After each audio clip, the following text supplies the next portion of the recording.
उत्तराखंड में कांग्रेस ने अपने नए SPSLR तैनात कर दिए। हमारे साथ बात करने के लिए आरक सिंह रावत जी हैं। डॉक्टर साहब, एक नई जिम्मेदारी सौंपी गई है आपको कांग्रेस के द्वारा, और पूर्व में जो आपके तेवर रहे हैं वो तो लगातार परेशान करते ही रहे हैं भाजपा को। अब एक नई जिम्मेदारी मिलने के बाद फिर से उस खेमे में एक टेंशन दिखाई दे रही है। नहीं, मैं अपने महेंद्र भाई धामी से कहना चाहता हूँ, तनाव मुक्त रहें, कोई टेंशन नहीं है। ये तो आना जाना लगा रहता है।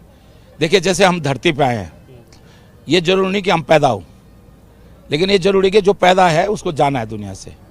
तो ये जरूरी नहीं कि हम सत्ता में आए, लेकिन सत्ता में जो आ गया उसको जाना जरूरी है, इसलिए जाना है। और इसको राजनीति में देखिए, मैंने तो बहुत उतार चढ़ाव जिंदगी में देखे, तो मैं तो अपने धामी भाई को, छोटे भाई को भी और महेंद्र भाई को भी ये सलाह दूंगा कि भगवान बद्री केदार गंगा माँ उनको इतना आशीर्वाद दे कि जब उनकी विदाई हो तो उनके अंदर इस धक्का, ज़्यादा बड़ा धक्का न लगे उनको। और विदाई तो तय। देखिए, मैं आज आपको बता रहा हूँ, मुझसे जरूर पूछना, मैं कुछ ज्योतिषाचार्य नहीं हूँ, लेकिन 2027 फरवरी में जब रिजल्ट खुलेगा, कांग्रेस की सबसे बड़ी जीत होगी। मैं सोचता हूँ हम 34 सीटें जीते थे, नहीं 36 जीते थे 2002 में जब तिवारी जी मुख्यमंत्री बनाया गया, 32 जीते थे हम 2012 में जब हमने सरकार बनाई थी। कांग्रेस की सबसे बड़ी जीत अगर कोई होगी तो 2027 में होगी। इसी प्रकार से बयान तो अभी हाल ही में 22 में भी दिए गए थे, लेकिन नहीं, मैं देखिए 22 में हमको 22 में मैं सिर्फ एक कांग्रेस में सम्मिलित हुआ था, और मैं क्योंकि कांग्रेस में था नहीं और सम्मिलित हुआ था तो एकदम मैं कोई, लेकिन आज मैं कांग्रेस को समझता हूँ, प्रदेश की स्थिति को समझ रहा हूँ। हमारे पास 1 साल समय है। अगर यही बात अगर 2027 में मुझको जिम्मेदारी पार्टी देती और तब मुझसे कहती कि आप बोलो, तो मैं शायद असमझ की स्थिति में था। हमें अपनी क्षमताओं पर, अपने छोटे भाई गोदयाल की क्षमताओं पर, अपने लोगों की क्षमताओं पर भरोसा है, और आप सबके उस पर भी भरोसा है कि आप हमारे सकारात्मक प्रदेश की ज्वलंत समस्याओं को और कांग्रेस की आवाज़ को आप सब लोग अच्छी तरह से दिखाओ। रावत जी, एक बड़ा सवाल है, 2027 में वो कौन से ऐसे मुद्दे होंगे जिन पर कांग्रेस चुनाव लड़ेगी? क्योंकि लगातार मुद्दे तो बीच में उठते रहे हैं। देखिए, सबसे पहला मुद्दा होगा नौजवानों के साथ जो पिछले 7-8 साल 10 सालों में भाजपा की सरकार ने अनदेखी की है। पेपर लीक हुए हैं, रोजगार के नाम पर धोखा उत्तराखंड के नौजवानों के साथ हुआ है। ये सबसे बड़ा मुद्दा होगा। लेकिन सरकार का कहना है 26,000 नौकरियां उन्होंने दे दी अभी तक। आप मुझे बता दो ना, ऐसे आंकड़े देने से क्या होता है भैया? आंकड़े लिस्ट दे दें कि कौन से 25 से 26,000 नौकरी लगा दी उन्होंने। मैं भारतीय जनता पार्टी से निवेदन कर रहा हूं कि उन्होंने पिछले 5-6 साल में, मैंने जरूर लगाए थे आयुर्वेद में, जब मैं आयुर्वेद मिनिस्टर था, जो फार्मेसी लगाए थे। मैंने ऊर्जा विभाग में इंजीनियर जरूर लगाए थे नौकरी, 15 यूनिवर्सिटी से एंट्रेंस करवाया था मैंने। इसके अलावा भाजपा बता देने कौन से नौकरी लगाया उन्होंने। क्यों धोखा कर रहे हो उत्तराखंड के लोगों के साथ? और पेपर लीक नौकरी लगाया होगा तो बैकडोर वाले लगाया होगा, जैसे सब जगह पेपर लीक हो रहा है हर बार में। किसानों की समस्या है। आज गन्ना किसानों को जो है 3-3 साल से भुगतान नहीं हुआ है। हमारा किसान तराई तरह कर रहा है। तो ये सारे मुद्दे होंगे। आज पहाड़ हमारा बिल्कुल जो है खाली हो गया पहाड़। तो मैं इसलिए कह रहा हूं कि अब महिलाओं का उत्पीड़न हो रहा है पूरे प्रदेश में। आज मुझे बताओ कि ऐसा क्या हो गया कि सारे जितने बलात्कार के केस हो रहे हैं सब भाजपा के कार्यकर्ता। आज हमारी बहनें बेटियां सुरक्षित नहीं है। आज भाजपा के लोग जो है हमारे अपने अधिकारों का दुरुपयोग कर रहे हैं। तो इसलिए ये सारे मुद्दे होंगे। हम प्रदेश के अनुसूचित जाति के लोगों के साथ अत्याचार हो रहा है, धर्म के नाम पर बांटने का प्रयास कर रहे हैं। हम ये प्रदेश को गुलदस्ते की तरह सजा के आगे बढ़ेंगे। सभी धर्म, न पहाड़ होगा, न मैदान होगा, न कुमाऊं होगा, न गढ़वाल होगा, न ठाकुर होगा, न ब्राह्मण होगा, न धर्म की बात होगी।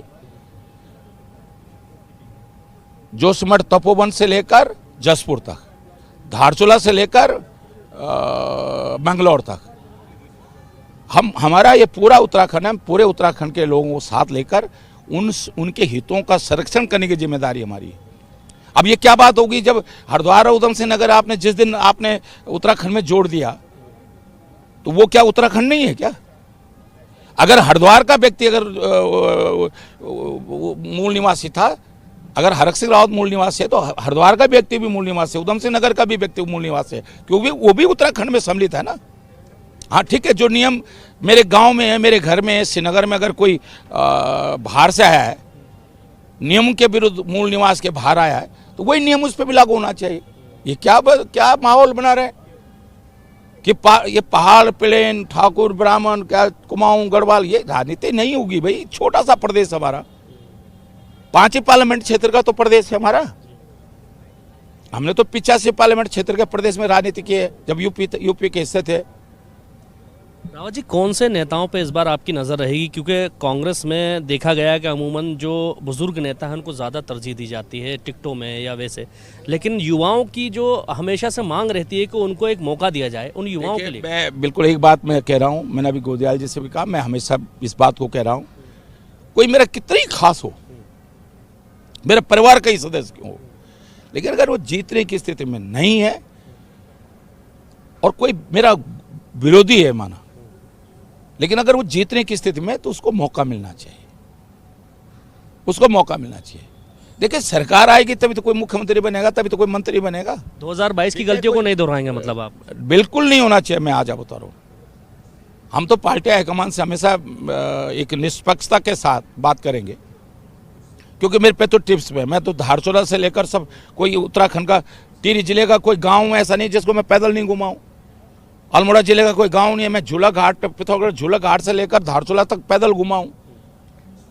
तो मैं तो पूरे प्रदेश में इतनी पैदल यात्राएं मैंने की है पिछले 40-45 साल की राजनीति में, और मुझे एक एक व्यक्ति का पता है। मुझे तो धार खाल सबका पता है। मुझे पता है कि अगर हमको गंगोत्री सीट जीतनी है तो हमें कौन से समीकरण बैठाने पड़ेगी। यमुनोत्री सीट पे जो है चिन्हैनी छोड़ वाला वोट किधर जाता है और यमुना घाटी का वोट किस तरफ जाता है। रावत जी, एक आखिरी सवाल है मेरा। अभी जो सब कुछ हुआ उसके बाद भारतीय जनता पार्टी में कहीं ना कहीं थोड़ी सी खलबली तो है, वहाँ भी कुछ बदलाव के संकेत दिखाई दे रहे हैं। क्या लगता है आपको, जो आपके लोग आपके साथ टूट करके भाजपा में गए थे, आपके तमाम साथी आज भी वहाँ पर हैं, उनको वापस लाने की कुछ कोशिश की जाएगी या कुछ और लोगों को तोड़ने की कोशिश की जाएगी? देखिए, हमें बहुत बड़े नेता तो नहीं चाहिए। अब हमें अब बड़े नेता तो नहीं चाहिए, क्योंकि बहुत बड़े नेता क्या होता है कि एक कार्यकर्ता बहुत लंबे समय से संघर्ष कर रहा है और ऊपर से हमने फिर बड़ा नेता बुला लिया। हमें तो अब संघर्ष करने वाले लोग चाहिए, और जो भाजपा में भी संघर्ष करने वाले लोग हैं उनका हम स्वागत करेंगे, उनको कांग्रेस में लाएंगे और आएंगे सब लोग।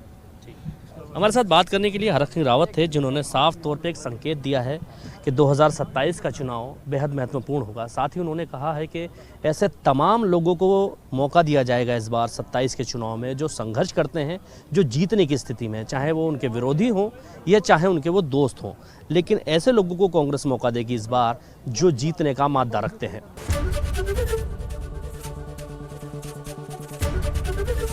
एबीपी गंगा, खबर आपकी, जुबान आपकी।